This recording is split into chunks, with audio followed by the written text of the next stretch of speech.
예, 이 동영상에서는 루카 22장 66절부터 71절에 대해 말씀드리겠습니다.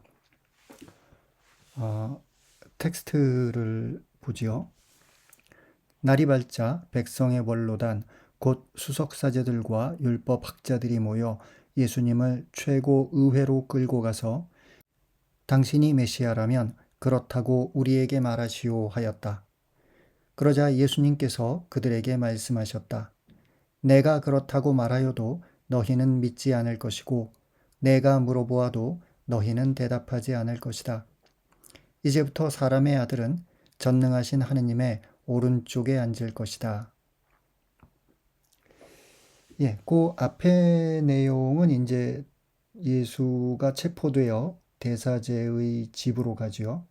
베드로가 뒤따라가지만 거기서 베드로는 예수를 안다는 것을 부인합니다. 그리고 예수가 몸을 돌려 베드로를 바라보고 베드로는 밖으로 나가 슬피 웁니다. 예, 거기서 이제 베드로는 일단 무대에서 퇴장하고요. 그리고 예수님을 지키던 사람들은 그를 매질하고 조롱합니다. 예, 이제 루카는 독자의 시선을 예수에게로 옮겨가는데요. 지금까지는 뭐 베드로에게 독자의 시선이 맞춰져 있었고 또 예수를 조롱하는 사람들에게 초점이 맞춰졌었죠. 예, 이제 66절에서 새로운 시간과 장소 그리고 인물이 설정됩니다. 어, 날이 밝자 그러니까 니산달 15일 아침이 된 거지요. 백성의 원로단이 나옵니다. 루카는 그들이 곧 수석사제들과 율법학자들이라는 설명을 덧붙이는데요.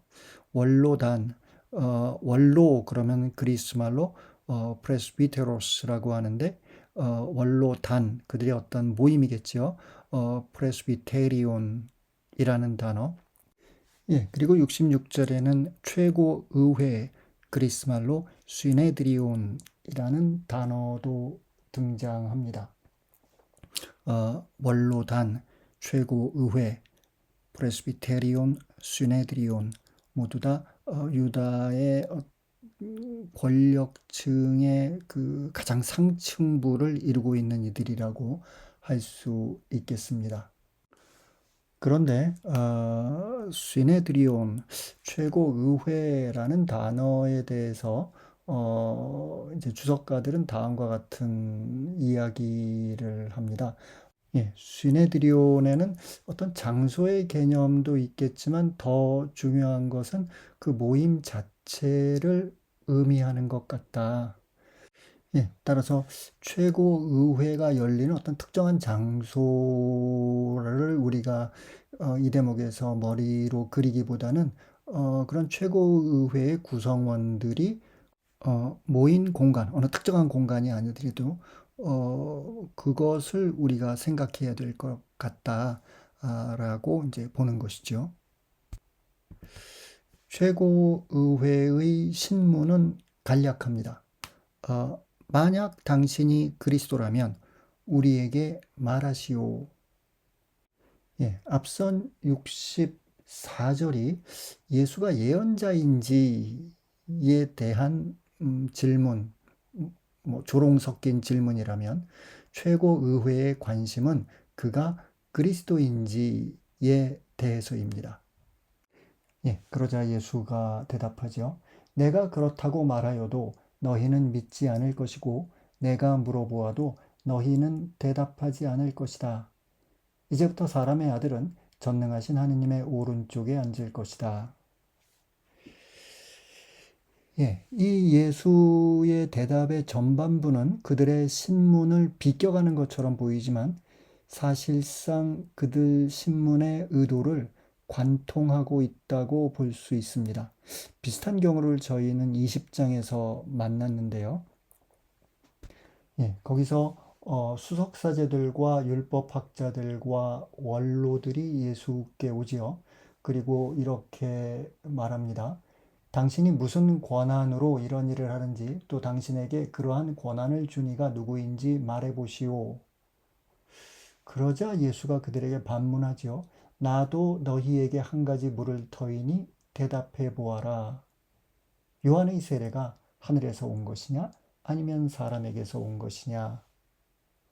그러면서 서로에 대한 어떤 질문을 듣지 못하는 것처럼 8절까지 이야기가 진행되다가 20장 9절부터 포도밭 소작인의 비유를 예수가 말씀하면서 결국 자신이 어떤 권한으로 이 일을 하는지를 설명하는 이런 어떤 루카의 서술을 우리가 거기서 보았습니다.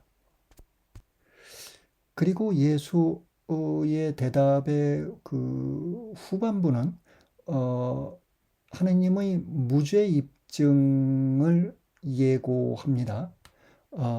지금부터 사람의 아들은 앉게 된다.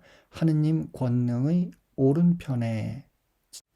예, 이 내용은 시편 110편을 상기시키는데요.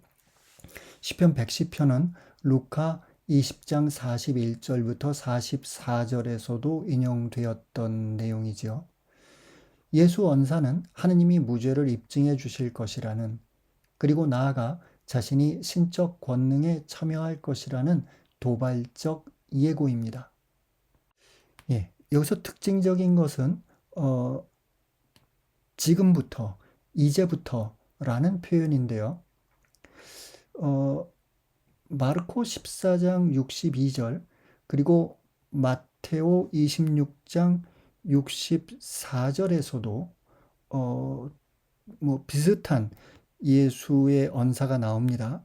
너희는 사람의 아들이 전능하신 분의 오른쪽에 앉아 있는 것과 하늘의 구름을 타고 오는 것을 볼 것이다. 이건 분명히 종말론적인 미래죠. 하지만 루카의 표현은 지금부터입니다. 따라서 마테오와 마르코가 종말론적 미래를 언급한다면 루카는 종말론적 현재를 말하고 있는 것입니다. 루카 24장 50절부터 51절이 전하는 승천 장면에서 이런 예수 말씀은 또한 실현됩니다. 네, 여기서는 또한 하느님의 권능의 오른편이라는 표현이 나오는데요. 이는 22장 53절에 나오는 어둠의 권세라는 표현에 대비되고 있습니다. 즉 어둠의 권세와 하느님 권능이 서로 대립하는 그런 갈등 관계에 있는데 예수는 그 하느님의 권능의 오른편에 있게 된다는 그런 그림을 우리들이 떠올릴 수 있겠습니다. 예수는 이렇게 최고의회의 신문을 받고 있지만 신적 법정에서 그의 무죄가 입증될 것이고 나아가 그의 정체가 확인될 것입니다. 예, 고대 법정에서는 A가 B를 고발했을 때 B의 무죄가 밝혀지면 A가 그에 상응하는 벌을 받게 됩니다. 따라서 최고의회에 대한 신적 심판이 여기서 암시되고 있다고 볼 수 있겠습니다. 예, 다음 텍스트를 보지요. 그러자 모두 그렇다면 당신이 하느님의 아들이란 말이오 하고 물었다. 예수님께서 내가 그러하다고 너희가 말하고 있다 하시자 그들이 말하였다. 이제 우리에게 무슨 증언이 더 필요합니까? 제 입으로 말하는 것을 우리가 직접 들었으니 말입니다. 예수 증언이 그들의 신문을 비껴갔다고 느꼈기에, 하지만 그 증언에 예수를 고발하려는 그들의 의도에 부합하는 내용이 있기에 그들은 재차 신문합니다. 그렇다면 당신은 신의 아들인가? 예, 예수는 사람의 아들이라는 표현을 사용했지요. 그런데 그들은 그것을 신의 아들로 해석합니다. 신의 아들은 로마 황제들의 호칭이었기에 그들의 질문에 예수가 그렇다라고 대답한다면 최고의회는 예수를 고발할 구실을 갖게 되는 것이지요. 물론 신의 아들에 대한 이중적 해석이 가능합니다. 유다 전통의 관점에서 본다면 이는 독성의 범죄로 해석할 수도 있고, 로마 제국주의의 관점에서 본다면 이는 황제에 대한 도발, 도전이라고 볼 수도 있겠습니다. 저는 후자에 더 그 루카의 의도가 담겨 있다라고 생각합니다. 지금까지 루카의 예수는 스스로에 대해서 어떤 예언자라는 것, 그러면서 루카 복음의 독자들에게는 그가 그리스도라는 것이 알려졌다면, 이제부터는 신의 아들이라는 예수의 신원이 부각되는 것입니다. 그들의 질문에 예수는 짧게 대답합니다. 그리스말로 휘메이스 레게테 호티 에고 에이미 인데요. 두 가지 번역이 가능합니다. 너희들은 말한다, 내가 그렇다고. 또는 너희들은 말한다, 내가 그렇기에. 이 예수의 대답을 어떻게 알아들어야 할까?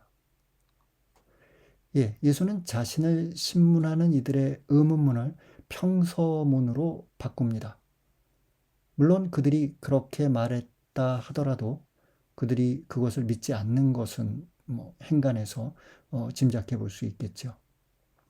그들은 예수 증언을 알아듣지 못한 것이지요. 아니, 알아들으려 하지 않은 것이지요. 왜냐하면 그들의 의도는 예수를 범죄자로 만드는 것이었기 때문입니다. 최고의회의 첫째 질문에 대해 예수가 내가 그리스도다 라고 대답했다면 그들은 예수를 로마 법정에 고발할 정치적 이유를 갖게 되었을 것입니다. 하지만 예수는 자신이 로마 제국에 저항하는 그리스도, 즉 유다 임금이라고 말하지 않습니다. 그렇지만 그들의 두 번째 질문에 대한 예수의 두 번째 대답, 최고의회는 그것을 자신들의 질문에 대한 긍정으로 알아들을 수 있습니다. 보통의 경우 누군가의 범죄를 밝히려면 2명 이상의 증인이 증언해야 하지만 예수의 입으로부터 그들이 들은 자백으로 인해 그럴 필요가 없어졌다고 그들은 소리칩니다. 그렇게 그들은 예수를 로마 법정에 세울 준비가 끝났다고 판단합니다. 비슷한 대목을 전하고 있는 마르코복음 14장을 보면요. 14장 55절부터 59절인데요. 루카와는 달리 많은 이들이 거짓 증언을 하였다는 내용을 전합니다. 그리고 마르코 14장 64절에서 대사제는 예수가 하느님을 모독했다고 선언합니다. 루카에서는 이 대목이 발견되지는 않는 것이죠. 사실상 루카에서는 예수의 어떤 신성 모독보다는 로마 황제에게 도전하는 예수의 모습이 더 중요시되는 것을 이렇게 저희들이 관찰해 볼 수 있습니다. 최고의회는 사실상 예수가 누구인지에 대해 질문하는 것이 아닙니다. 그것은 그들의 관심이 아니죠. 그들의 질문은 단지 예수를 로마의 법정에 세워 사형이 집행되는 것을 목적으로 합니다. 이는 9장 22절에서 있었던 예수의 예언자적 예고에 부합합니다. 사람의 아들은 반드시 많은 고난을 겪고 원로들과 수석사제들과 율법학자들에게 배척을 받아 죽임을 당하였다가 사흘 만에 되살아나야 한다. 이제 예수는 제국의 법정으로 이송됩니다. 예수를 신문하던 유다 종교 권력은 거기에서 예수의 고발자로 등장할 것입니다.